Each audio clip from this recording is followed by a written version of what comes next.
तो गोटे जिन कह एस पिपलबंका प्रोजेक्ट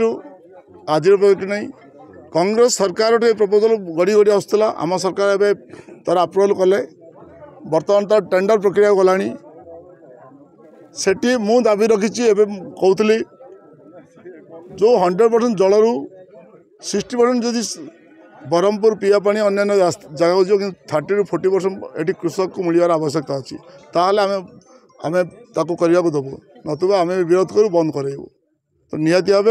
से प्रोजेक्ट होबार आवश्यकता अच्छी गंजाम जिला एक स्वप्न प्रोजेक्ट थिला आज साकार जाऊँगी कि आम दीपतल अंधार भाई रही ना आम निहाती आलू खोजबू एवं